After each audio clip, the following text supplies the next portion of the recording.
Thanks, Tom. Right now, voters in Coahoma are deciding if alcohol sales should be allowed inside city limits. The decision, of course, is in the hands of the voters, and CBS 7's Tatum Gwynn has been following this story closely. Tatum, what can you tell us? Kiara, Coahoma is just one of a handful of communities still dry. In fact, we looked it up. There's only 7 counties in the entire state of Texas that are completely dry. So why vote for alcohol after all this time? City leaders say it's a new age and time for change. Alcohol or no alcohol? That's the question people are answering as they head to the polls today in Coahoma. This was brought up by a member of the community. For decades, if someone wanted alcohol, they had to drive 10 miles to Big Spring and back. City Councilman Zach Johnson said that's money leaving town. He says voting to allow the sale of alcohol would keep money local and even generate new business. As far as sales tax dollars, we could be bringing in more businesses, possibly even more convenience stores. Johnson says for his small town, a little change may not be so bad. We're in front of the town's only grocery store. It's been closed for years. You can see the windows are boarded up, and you come over here, the doors are still locked. So if this proposition passes, city leaders say there would be a very good chance they could get this grocery store reopened. As of about a few hours ago, only 99 people have cast a ballot. Polls are open until 7. Reporting live in Coahoma, I'm Tatum Gwynn, CBS 7 News. Thanks, Tatum. Running for City Council chair in Fort Stockton is Frank Rodriguez, James B. Womack, Eric Dominguez, Ursula Sanchez, Mike Stollard, and Billy Jackson. These are the candidates running for mayor in the city of Big Spring. Current Mayor McClellan is running for re-election. He was sworn into office back in 2013. McClellan faces off against Shannon Thomason for the mayor's seat. Residents of Big Spring are electing a mayor and city councilman today. According to the Board of Elections, they are seeing very low voter turnouts. CBS 7's Christopher Saul joins us live from the Howard County Courthouse with the details on the number of early voters. Christopher? Kira, signs like these have been put up all over Howard County for the last month or so, but they don't seem to have had much of an effect on the electorate. In fact, only about 1,000 people voted early in this election, meaning that the election officials thought that about that number would show up to the polls today. That hasn't been the case, though. Only about 300 people so far have showed up here at this arena on Howard College's campus to make their voices known and to go in here and vote. Now, everybody here still has a little bit less than an hour, about 55 minutes, to get in line and vote for the mayor and for city council here in Big Spring. So just remember that you have about an hour to come in here and vote. For now, live in Big Spring, Christopher Saul, CBS 7 News.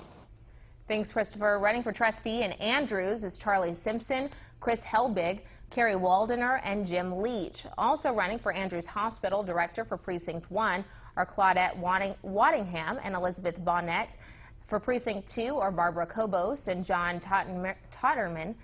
Like many cities across West Texas, Andrews says it's having fewer voters than ever today. CBS 7's Alexa Dunson is finding out why. Alexa? Kira, it's an empty parking lot out here at the Andrews Elections Office. Locals tell me they didn't come to the polls today simply because they didn't know about it. There's an election today. Do you know anything about that today? About what? The election? I don't. I did know. Have you seen any signs around town?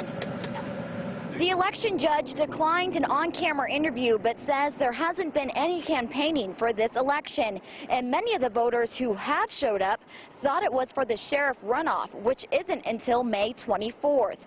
Despite the low turnout, some voters did cast a ballot to let their voice be heard. My parents taught us that it was very important to exercise your right to vote, your privilege to vote, and that's just stuck with me all these years. According to the Andrews County newspaper, only about 215 people showed up during the 7-day early voting period.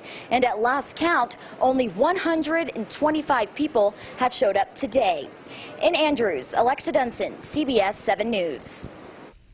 You are looking at what's in play in Stanton, where voters are deciding whether or not to invest money into new roadways. Yesterday, we took a first-hand look at the streets in Stanton. Drivers say the roads are in a great need for repair. CBS 7's Brianna Gallegos joins us live from Stanton, where she's talking to voters casting their ballots. Brianna? Kara, we have talked to many residents here in Staten, and they do say that they have seen a lot of potholes like this one. And right now on the ballot is a well, not necessarily a resolution, but something that voters can either spend all their tax money on potholes like this to get repaired, or a new street sweeper to pick up trash like this. At 10, we'll be showing you and discussing what these residents had to say. And as of just a few minutes ago, we did call the elections office, and they told us that they have had 110 voters. We asked if that was low, considering it's only 110, but they did tell us, considering the community size, that is what they have expected and they have seen in the previous years. But for now, live in Staten, Brianna Gallegos, CBS 7 News. You are looking at the candidates who are running for mayor in McCamey. Voters are deciding who they want to be the winner. Also running for mayor in Rankin are Brandon Brown and Timothy J. Porter. Right now, voters in Pecos are deciding who they want to be their next mayor. Running is Jose Alfredo Saldana and Vanetta Seals. Voters in Pecos are deciding whether to redirect money they're already spending and use it for something else. If voters approve the measure, an additional $350,000 a year will be put towards repaving roadways, fixing potholes, utilities, and other city infrastructure projects. CBS 7's Deanne Lopez is live in Pecos, where, as I understand, polls are about to close. Deanne, what's the feeling among voters? Kiera, several residents I spoke with today say they are all in favor of reallocating city funds to the street and maintenance department. In fact, one family told me that they were even contemplating about moving out of town because of how bad the roads are. In the small town of Pecos lies 90 miles of paved streets. Given the heavy truck traffic that's constantly seen coming in and out of town, City Manager Eric Honeyfield says more funding is needed to make sure the streets receive the repairs they need now and in the future. His idea is to reallocate money they already have. Right now, a quarter-cent per dollar per purchase of sales tax in the city is dedicated to their street maintenance department and another quarter-cent to the economic development department. Honeyfield is proposing to give half of the economic development's cut to street maintenance. We're in a recovery mode, not just for streets, but for utilities too. That's the reason the indebtedness the town has now of over $33 million of trying to catch up and rebuild a town that was on a very, very serious slope of decline before. If voters approve this move today, the city will have an additional $350,000 to put towards repaving roads, fixing potholes, and other city infrastructure projects that are needed. Council seats, and there's a couple positions open to be on the school board as well. Now today we're told that there's been a total of 328 people who have come and voted today, and in the early ballots there was 990. As soon as we get early results, we will be able to share those with you guys on our Facebook page and on our website. Reporting live in Pecos, Deanne Lopez, CBS 7 News. Thanks, Deanne. And here's a live look outside right now. Weather